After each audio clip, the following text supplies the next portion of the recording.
Hey folks, Eric from DirtyOldSneaker.com here, and I'm going to take you through my race strategy for the Brooklyn Half, which is coming up in less than 2 weeks.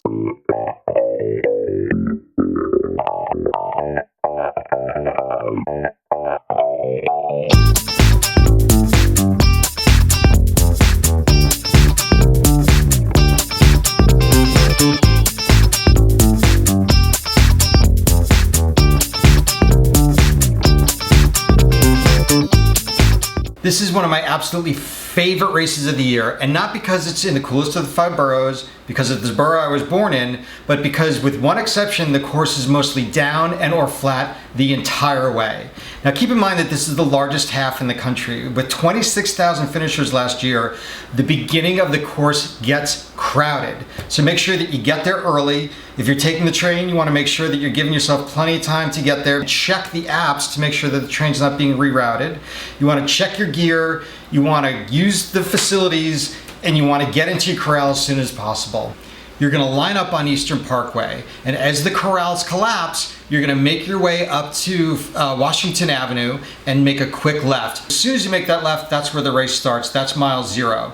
You're going to go down Washington for about a half mile. You're going to come a U-turn and get onto Flatbush, where you're going to do an out and back around Grand Army Plaza. Grand Army Plaza is an iconic part of the course. Make sure that you take in the arches, you circle it, take in all the crowds. This is going to be where some of the biggest crowds of the race are. And then you're going to come back, do a little bit of a perimeter around Prospect Park, and then you're going to enter the park on Ocean Avenue. So up until now, the course is mostly flat. You get that little bit of rise on Flatbush, you get that little bit of downhill on Washington Avenue, but when you get into the park, this is where you're going to hit your only hill, but you're not there yet. You're at mile 4 once you enter the park. Miles 4 through 5.5 are really the only significant hills in the race. So at 4, it's going to kick up just slightly, and then in another half a mile, for 3/4 of a mile, you're going to hit the only significant hill in the race. Keep your breathing steady, get through this, and then you're home free.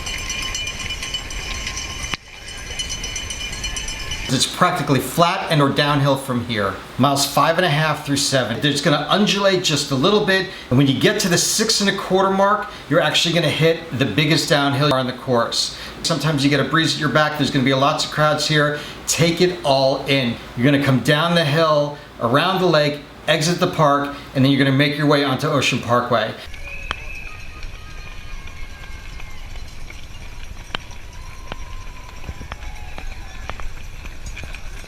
Now this is the last place where you're going to see really significant crowds until you get all the way out to Coney Island. So take it all in. Go over and give some kids some high fives. Look at the people holding the signs. Hopefully there's some funny ones out there. And just really enjoy the race. From miles 7 to 12.5, it is flat as a pancake. Here's what I try to do. If you look up at the road signs, you'll notice that they go in alphabetical order. I try to stay out of my head here, because if all I'm doing is looking at the road signs and noticing where I'm at in the alphabet, that's all I'm going to concentrate on. I want to take in the crowds, enjoy the people that are around me. I want to chat up some other runners. I want to turn up my music really loud and just really get into it.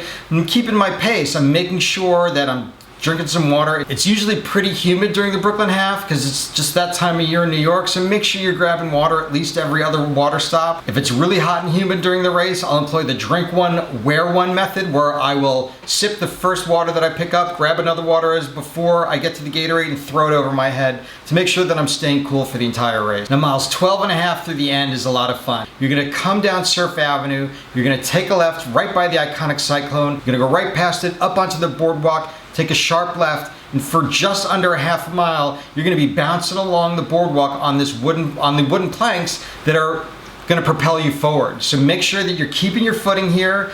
Take in all the people that are cheering you on, because you're going to get some large crowds here again, and then you're going to get to the finish and you're going to cross. You now are prepared with all the course information that you need to know. So go out there, have a lot of fun, and let me know how you did after you've run it. So thanks for tuning in, folks. If you want to check out some of my race videos from past Brooklyn Halves, you can look at the ones that I have listed here. And if you liked what you saw in this video, please smash that like button below to get this up with the YouTube algorithm a little bit more. If you like race videos, gear reviews, and race reviews, please subscribe to my channel below, and have a great race.